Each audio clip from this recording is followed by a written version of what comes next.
Annapurna no lo mató. Fue una llamada telefónica. 24 de abril de 2019, 25.400 pies. Annapurna. Este doctor de 48 años está sentado, esperando solo en la nieve en medio de la noche. No puede ponerse de pie, no tiene tienda de campaña, su oxígeno suplementario se ha agotado por completo. Su guía lo ha dejado solo y sin aliento en la oscuridad para ir a buscar ayuda. Esto es lo que hace que esta historia sea diferente de cualquier otra tragedia en altitud que hayas escuchado. Este hombre está a punto de hacer lo imposible. Sobrevivirá en este lugar durante 43 horas. Él vencerá la montaña más mortal de la Tierra, pero aún así va a morir. No por el frío o la altitud, sino porque a miles de kilómetros de distancia, la compañía de rescate a la que le pagó para salvar su vida está discutiendo por algo tan increíble, tan insignificante, que detuvo su rescate antes de que siquiera comenzara.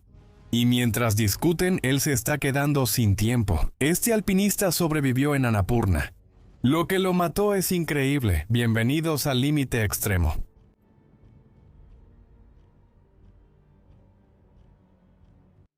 La noche del 22 de abril de 2019, 32 alpinistas comenzaron su ascenso hacia la cima del Annapurna. Y sí, escuchaste bien, 32. No eran un equipo, eran desconocidos que fueron reunidos por Seven Summit Treks, su operador de expedición. Lo que compartían era una expedición con permiso compartido. En el montañismo comercial, este arreglo ocurre cuando docenas de escaladores individuales juntan su dinero para dividir los costos al mismo campamento base, contratan a los mismos sherpas para fijar las cuerdas y reservan al mismo operador para el papeleo. Es más barato, pero también reduce la responsabilidad. No hay un guía central en la montaña para hacer cumplir una hora límite de regreso. Y eso significa que cuando estás luchando a 25.000 pies, no hay un solo líder en la montaña cuya tarea sea darse cuenta. Es el tipo de organización que funciona bien hasta que algo sale mal. Y justo en medio de este enorme grupo estaba un alpinista de 48 años, nacido en Malasia, llamado Dr. Chin Wei Kin. A diferencia de otros, ese día, Chin había hecho todo lo que un alpinista experimentado hace para protegerse en caso de que algo salga mal. Ese día estaba escalando con su guía personal, un sherpa de 32 años llamado Nima Sherang. Lo eligió específicamente porque juntos ya habían escalado con éxito dos gigantes del Himalaya, Everest y Manaslu, en el pasado. Así que conocían los límites del otro. Chin también llevaba un teléfono satelital para comunicarse constantemente con su esposa. Y como era un hombre que planeaba para cualquier contingencia, compró una membresía premium con Global Rescue, una enorme empresa estadounidense de respuesta a crisis y evacuación. Estaba protegido. Suena exagerado, ¿no? Bueno, si se tratara de cualquier otra montaña en la Tierra, estaría de acuerdo. Pero la montaña en cuestión aquí es Annapurna. Y mira, Annapurna es una montaña asesina, sin rodeos.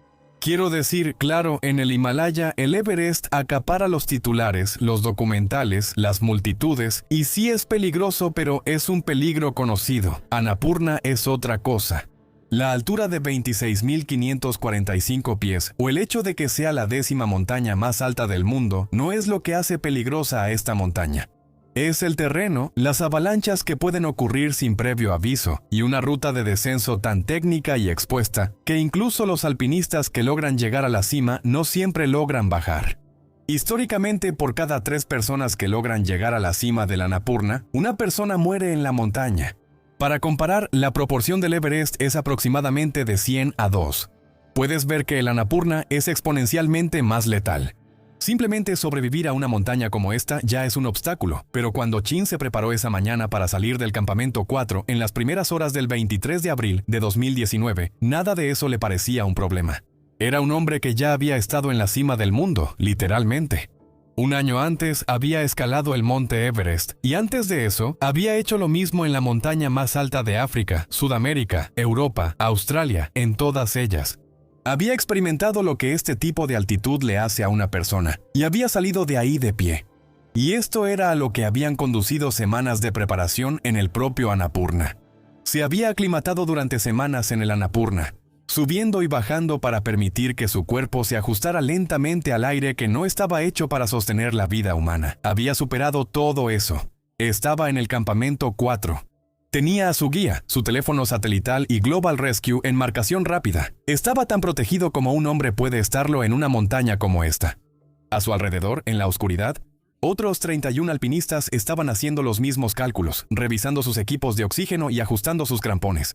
Todos habían estado esperando esta ventana meteorológica, y aproximadamente a la 1 de la mañana salieron a la oscuridad y comenzaron a subir la montaña más peligrosa de Nepal. Y desde el principio, Chin iba lento. No peligrosamente lento, pero sí más despacio que el ritmo de los alpinistas a su alrededor. Nima se quedó justo a su lado, como un excelente guía a su lado, y los dos se fueron quedando al final de la fila, con la distancia entre ellos y el siguiente alpinista adelante aumentando silenciosamente con cada hora. Si esto hubiera sido en una montaña como el Everest, estar al final de la fila no sería un problema tan grande como en el Annapurna. La ruta principal es lo suficientemente ancha en la mayoría de los lugares para que los alpinistas puedan adelantarse unos a otros y dispersarse para encontrar su propio ritmo. Y aunque el Everest tiene sus propios atascos famosos en las crestas superiores, todavía hay repisas estrechas o pendientes de nieve en estas rutas donde los alpinistas al menos pueden pararse con ambos pies bien apoyados mientras esperan. Annapurna es diferente. La cara superior es de hielo azul casi vertical, sin lugares para descansar en ciertas secciones. Si la persona que está arriba de ti se detiene, solo una persona puede engancharse a la cuerda a la vez. Los demás tienen que quedarse de pie en la nieve y esperar. Para Chin, que iba hasta atrás, esta escalada se convirtió en un ciclo agotador de avanzar y detenerse, patear, dar un paso, jalar y luego detenerse. Esperar 10 minutos a que avance la fila y luego dar otro paso. A nivel del mar, esperar así solo es frustrante, pero quedarse quieto en una pendiente de 60 grados de puro hielo a 7.300 metros de altura no es solo una molestia menor. Es francamente dañino. El viento atraviesa tu traje de plumas y estás consumiendo tu suministro estrictamente limitado de oxígeno en botella solo por quedarte completamente quieto. Aún peor, esas paradas temporales significaban una mayor acumulación de ácido láctico que si estuvieras moviéndote continuamente. Sus músculos poco a poco se estaban volviendo de plomo. Una pesadez y letargo sofocante se estaba apoderando de él. Como médico, Chin entendía exactamente lo que estaba pasando dentro de su propio cuerpo. Pero ¿qué podía hacer aquí? A medida que pasaban las horas, su ritmo empeoraba aún más. Se detenía a descansar cada vez con más frecuencia. La distancia entre él y el resto del enorme grupo se hacía más grande. Salió el sol. Las horas pasaban. Al mediodía, los escaladores que iban al frente del grupo ya habían llegado a la cima y estaban comenzando el descenso. Chin y Nima todavía seguían subiendo. Hay una regla casi tácita en estas montañas de 26.000 pies que dice que si no has llegado a la cima para las 2 de la tarde, debes regresar. No importa si puedes ver la cima, das la vuelta porque necesitas luz de día y energía para bajar con vida. Recuerda, tu cuerpo ha estado quemando energía durante 12 a 14 horas seguidas. Las secciones técnicas del descenso que parecían manejables al subir se volverán realmente peligrosas cuando ya no tengas energía. Tus manos y pies probablemente estén un poco congelados en este punto. La luz se está desvaneciendo. En una montaña como Annapurna, donde la ruta de descenso está expuesta y es propensa a avalanchas, navegarla en la oscuridad no es un riesgo calculado. Es otro tipo de decisión por completo. Pero para las 2 de la tarde, el Dr. Chen Wei-kin y su guía Nima Chering Sherpa no estaban ni cerca de la cima. De hecho, iban en último lugar en la fila que subía. Tenían que entender los cálculos. Chen era un brillante médico con 7 cumbres en su haber, que entendía el cuerpo humano como muy pocas personas en el mundo alguna vez lo harán. Nima era un veterano que conocía los peligros de esta montaña. Pero cuando has pasado años entrenando, viajado miles de kilómetros y puedes ver literalmente la cima de la montaña más mortal de la Tierra, a solo unos cientos de pies sobre ti, la mente humana hace algo predecible. Justifica el riesgo. Te dices a ti mismo solo un poco más. Así que ignoraron por completo la fecha límite de las 2 de la tarde y siguieron subiendo hasta la cima. Las 3 en punto pasaron. Las 4 en punto también pasaron. Y aproximadamente a las 5 p.m., después de escalar continuamente durante casi 17 horas, Chen y Nima finalmente pisaron la cima de Annapurna, a 26.545 pies de altura. Fueron los últimos de los 32 escaladores en llegar a la cima ese día. Pero lo habían logrado. Contra toda ley de la biología, contra cada hora agonizante de retraso, lograron avanzar para reclamar el premio máximo en la montaña más mortal de la Tierra. Simplemente fue un logro monumental, y mientras se tomaban fotos en la cima, celebraron a su manera especial. Pero llegar a la cima es solo la primera mitad del viaje. Ahora tenían que bajar, y el cuerpo de Chin ya no tenía absolutamente nada más que dar. Ya estaba oscureciendo cuando empezaron a bajar. La temperatura estaba bajando rápidamente. La linterna frontal que parecía suficiente en el campamento se reduce a un círculo delgado en un terreno que exige visibilidad total. Y la ruta de descenso de Annapurna por la parte alta de la cara pasa por secciones donde un mal paso con el crampón significa una caída de la que nadie sobrevive. Bajaron con cuidado, lentamente. Chen se esforzaba de manera diferente a como lo había hecho en la subida. Al subir, el cuerpo al menos hace lo que está diseñado para hacer, que es generar energía y avanzar. Al bajar después de 17 horas a esta altitud, el cuerpo solo intenta mantenerse unido. Luego llegaron al couloir francés. El couloir francés es este enorme canal de hielo casi vertical que atraviesa las bandas superiores de roca en la cara norte de la Annapurna. Cualquier cosa que cae desde la cima baja directamente por este estrecho canal de 50 grados. Escalarlo de subida con las piernas frescas y toda la atención ya es bastante difícil. Bajar por ahí después de 17 horas en la oscuridad, con las piernas completamente agotadas, es un problema totalmente diferente. Cada paso requería total concentración. Concentración y un mínimo de fuerza en las piernas que Chen simplemente ya no tenía. Así que no es sorpresa que en algún punto de esa sección, sus piernas simplemente dejaron de funcionar. No podía moverse. Simplemente se sentó en la nieve y no pudo volver a levantarse. Nima inmediatamente intentó ayudarlo a levantarse. Lo jaló, lo reposicionó, intentó desde todos los ángulos que pudo imaginar. Nada de eso funcionó. Y luego, para empeorar las cosas, el tanque de oxígeno suplementario de Chen empezó a silbar. Estaba vacío. Seven Summit Treks solo había proporcionado suficientes botellas de oxígeno para un ascenso normal. Cada hora que pasaron detenidos en los cuellos de botella durante el ascenso, consumió el oxígeno más rápido de lo planeado. Su ascenso en sí tomó 17 horas, mucho más de lo habitual. Su oxígeno simplemente nunca iba a ser suficiente. Nemo ahora se enfrentaba al peor escenario posible para un guía. Su cliente, el hombre que le había confiado su vida, estaba sentado en la nieve a 7.730 metros, sin nadie alrededor, sin oxígeno y sin poder moverse. Sin oxígeno suplementario a esa altura, un cuerpo exhausto no puede durar mucho aquí, y Nima no podía bajarlo solo. Así que, para salvar a Chen, Nima hizo algo que casi ningún ser humano en la Tierra tendría el valor de hacer en esta situación. Se quitó su propio equipo de oxígeno suplementario y se lo dio a Chen. Solo piensa en lo que eso significa. Nima estaba sometiendo voluntariamente su propio cuerpo al riesgo de hipoxia severa y graves congelaciones solo para darle a su cliente unas horas más de vida. Intentó levantar a Chen de nuevo para que pudieran continuar, pero fue inútil. El oxígeno extra era suficiente para mantener su cerebro funcionando, pero no podía reemplazar la fuerza física que ya se había perdido. Chen seguía completamente inmovilizado. Nima sabía que quedarse aquí era peligroso.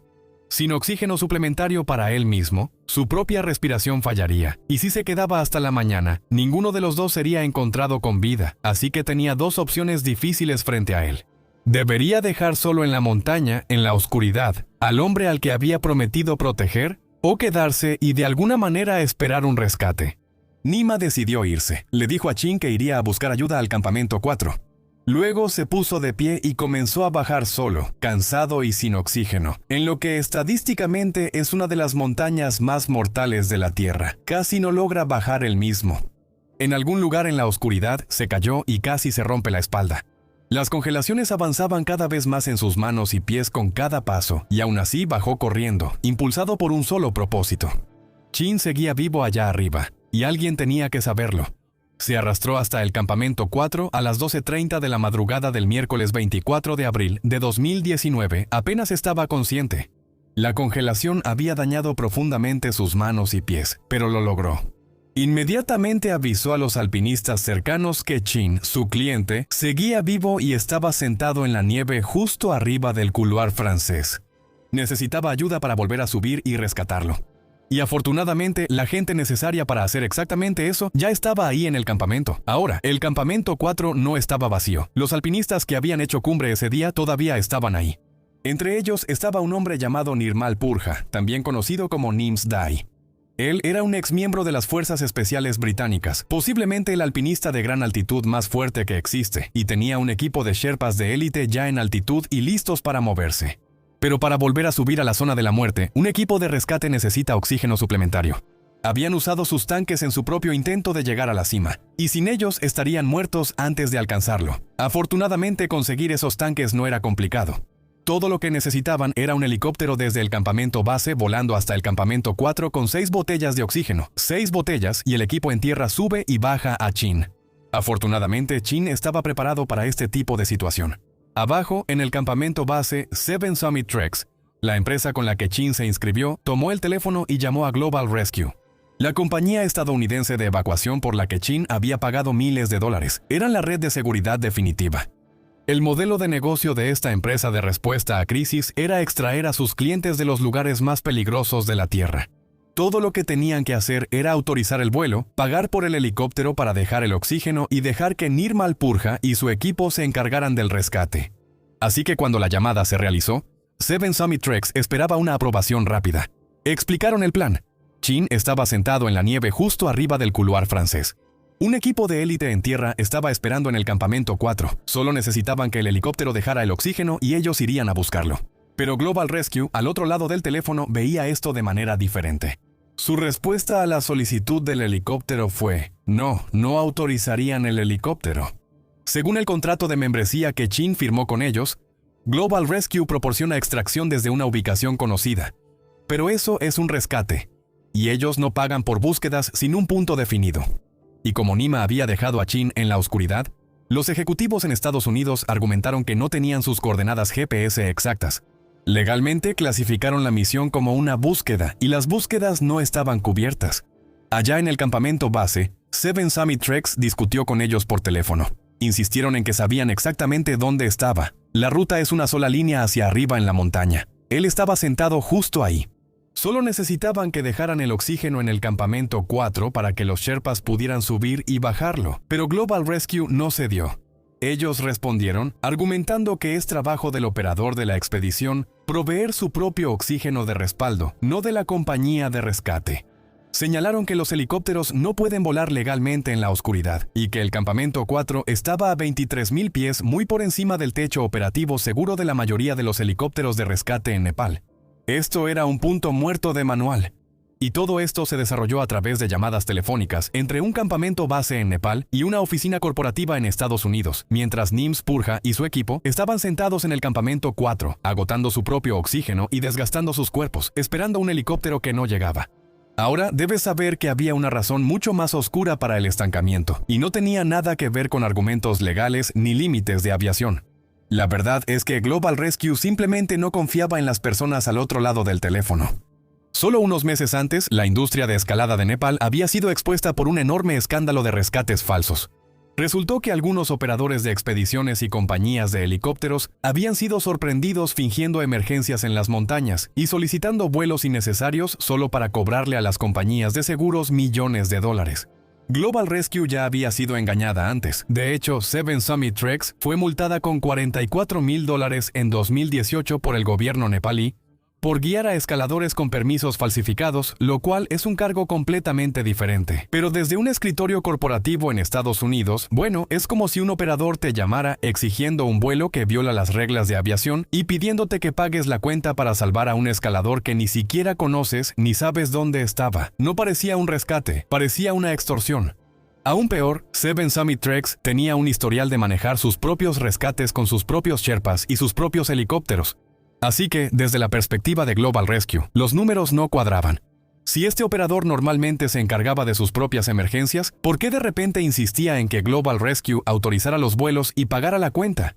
Para una oficina corporativa que ya había sido víctima de fraude una vez, las alarmas estaban sonando. Y mientras estas dos compañías debatían sobre fraude y se leían cláusulas de contrato por teléfono satelital, el Dr. Chin seguía sentado, indefenso, exactamente donde Nima lo había dejado. El teléfono satelital que trajo específicamente para una emergencia como esta no servía de nada. A este nivel de hipoxia y agotamiento, el cerebro deja de controlar las habilidades motoras finas. Así que Chin físicamente no podía quitarse sus pesadas manoplas de cumbre para marcar los diminutos botones en un viento de menos 30 grados sin congelarse instantáneamente las manos, y le faltaba la concentración cognitiva para siquiera hablar. No podía pedir su propio rescate. Todo lo que podía hacer era esperar. Y para Chin, esta espera era su propio tipo de tormento. Él era un anestesiólogo consultor senior en Singapur. Su trabajo consistía en manejar los niveles naturales de oxígeno humano que mantienen a una persona consciente y viva. Había pasado años observando monitores que marcaban los mismos números que ahora estaban bajando dentro de su propio cuerpo, excepto que esta vez no había ningún monitor. Él sabía con más precisión que casi cualquier otra persona en esa montaña exactamente cuánto tiempo probablemente le quedaba. Sabía que cada segundo que pasaba en esta montaña sin ser rescatado, era un segundo más cerca de la necrosis irreversible y la falla sistémica. Pero ¿qué podía hacer él para detener todo eso a estas alturas? De regreso en el campamento 4, solo un par de miles de pies de desnivel por debajo de él, Nirmal Purja y su equipo estaban sentados en sus tiendas, mirando el cielo vacío, esperando un helicóptero que nunca llegó. Todo lo que necesitaban eran 6 botellas de oxígeno dejadas en el campamento 4, pero nunca llegaron. Finalmente, Nirmal Purja ya no pudo retener a su equipo por más tiempo. Habían estado sentados a gran altitud durante horas, consumiendo sus propios suministros, mirando un cielo vacío. Sus cuerpos se estaban deteriorando con cada hora que esperaban. Mandarlos de regreso sin oxígeno era una sentencia de muerte. Así que para el miércoles por la tarde, 24 de abril, Nims Purja y su equipo comenzaron a descender al campamento base. Y el Dr. Chin, un hombre que había hecho todo bien para protegerse, fue dejado solo para valerse por sí mismo en uno de los lugares más hostiles de la Tierra, sin refugio, sin comida y sin agua.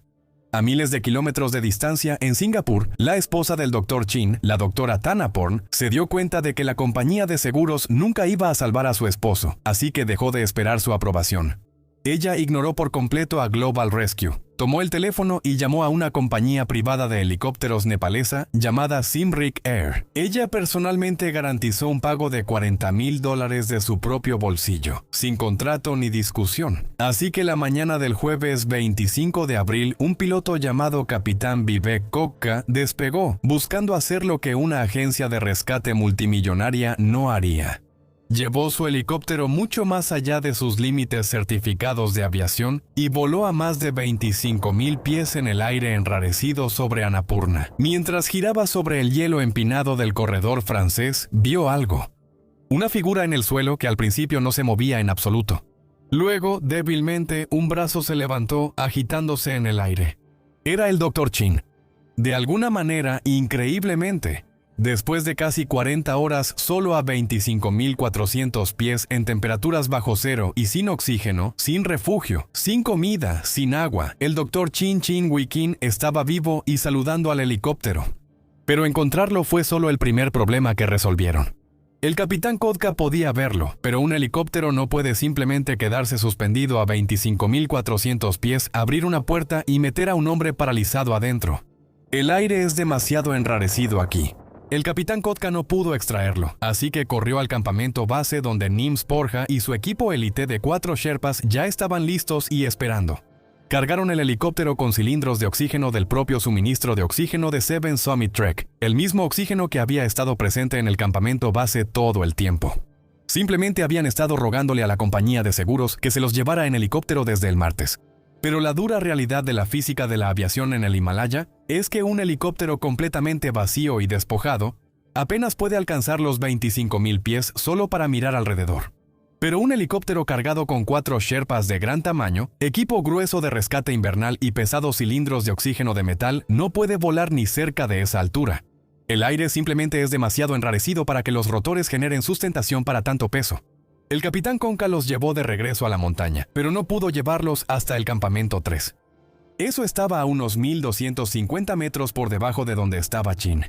Tendrían que escalar el resto del camino por sí mismos. En circunstancias normales, escalar desde el campamento 3 hasta el couloir francés es una subida larga y difícil. Este terreno empinado y técnico exige dosificar bien el ritmo. Para un equipo en forma, aclimatado, con las piernas descansadas y una noche completa de sueño, esa subida toma 16 horas. Pero Nims Purja y su equipo sabían que Chin había estado sentado en la nieve por más de 40 horas. Sabían que cada minuto que pasaban escalando era un minuto en el que la temperatura central de su cuerpo bajaba aún más. Así que no se dosificaron, se engancharon a las cuerdas fijas y comenzaron una brutal y agotadora carrera directamente hacia arriba de la montaña. Quiero que entiendas completamente lo difícil que fue este esfuerzo. Llevaban pesados cilindros de oxígeno y arrastraban un trineo de rescate rígido. Moverse a esa velocidad, a esa altitud y con ese peso es una de las cosas más difíciles que le puedes pedir a tu cuerpo. Pero gracias a su esfuerzo, no hicieron la escalada en 16 horas, la hicieron en solo 4. Y cuando Nims Borja y su equipo finalmente consiguieron superar la cresta y llegaron a la nieve sobre el couloir francés, justo alrededor del mediodía del jueves 25 de abril de 2019, encontraron a Chin exactamente donde el piloto dijo que estaba. No podía ponerse de pie ni caminar, pero estaba consciente, estaba despierto. El equipo no perdió ni un solo segundo. Inmediatamente lo conectaron a un cilindro de oxígeno nuevo y lo sujetaron firmemente al trineo de rescate que habían subido, y luego comenzaron el brutal y físico trabajo de bajarlo. Mover un trineo pesado por una pendiente de 60 grados de hielo puro requiere una fuerza física intensa. El equipo tuvo que anclarse, soportar su peso y bajar físicamente el trineo, sección por sección, por la montaña más peligrosa de la Tierra. Siguieron avanzando durante toda la noche del jueves, y en algún punto de ese descenso brutal, Chin perdió el conocimiento. Había sobrevivido a ser abandonado en la montaña más peligrosa de la Tierra. Pero sobrevivir en esas condiciones extremas depende mucho de la adrenalina y de una determinación psicológica de no morir. Una vez que llegó el equipo de rescate, su cerebro supo que la lucha había terminado y que ya no tenía nada que demostrar. Se apagó. Para la mañana del viernes, Nims Borja y su equipo lograron bajarlo con éxito al campamento base, y desde ahí fue trasladado en helicóptero a una unidad de cuidados intensivos en Katmandú. Fue ahí donde finalmente se pudo ver el alcance total del daño hecho a su cuerpo. Su ritmo cardíaco apenas se registraba. Su temperatura corporal estaba peligrosamente baja. Los doctores que lo recibieron dijeron que la congelación había penetrado profundamente en sus manos y pies. Estaba respirando, pero apenas. Después de estabilizarse en Katmandú, Chen fue trasladado en ambulancia aérea de regreso a Singapur, a un hospital donde su esposa lo estaba esperando. A un país donde había construido una carrera salvando la vida de otras personas en mesas de operaciones, exactamente como en la que él ahora estaba acostado. Por un momento parecía que lo imposible realmente había sucedido, como si un hombre hubiera vencido a la Annapurna y al sistema que también le falló, pero ya era demasiado tarde. Las horas que pasó sentado en la nieve mientras el campamento base y una oficina corporativa discutían sobre definiciones de diccionario le habían causado un daño que la medicina moderna simplemente no podía revertir. Mira, puedes volver a calentar un cuerpo congelado, puedes llenarlo de líquidos y conectarlo a un respirador, pero no puedes revertir la inanición celular. La congelación había penetrado profundamente en sus tejidos. Su temperatura central había caído a un punto donde la recuperación era imposible. Y el 2 de mayo de 2019, después de intensos tratamientos médicos y poco más de una semana después de haber llegado a la cima de la Annapurna, el Dr. Chin Wei-kin falleció. Tenía 48 años. Incluso Nima Chering Sherpa, su guía y amigo cercano, apenas lo logró. Pasó semanas recuperándose de una lesión en la columna y de la congelación que se había extendido por sus manos y pies durante ese descenso final. Por un tiempo, los médicos no estaban seguros de si perdería 3 de sus dedos del pie. Había entregado su propio oxígeno para darle a su cliente unas horas más y casi lo paga con su propia vida. Es fácil ver esta historia y decir que es un desastre con muchos factores en juego, y en cierto modo lo es. 32 alpinistas intentando llegar a la cima al mismo tiempo. Estaba destinado a ser un desastre. Que un operador de expediciones lleve a un grupo tan grande a la montaña sin mucho oxígeno extra por si ocurre una emergencia es problemático. Y si somos honestos, escalar después de la hora de retorno de las 2 de la tarde era peligroso en sí mismo. Nadie en esta historia salió completamente limpio. Pero la verdad es que nada de eso mató al Dr. Chin. Fue una decisión de negocios la que lo hizo. Él hizo todo lo que se supone que hay que hacer. Pagó miles de dólares a una enorme entidad corporativa por una promesa muy específica. Si ocurre lo peor, iremos a buscarte. Y cuando realmente ocurrió lo peor, su vida no fue determinada por el clima, la gravedad o la altitud.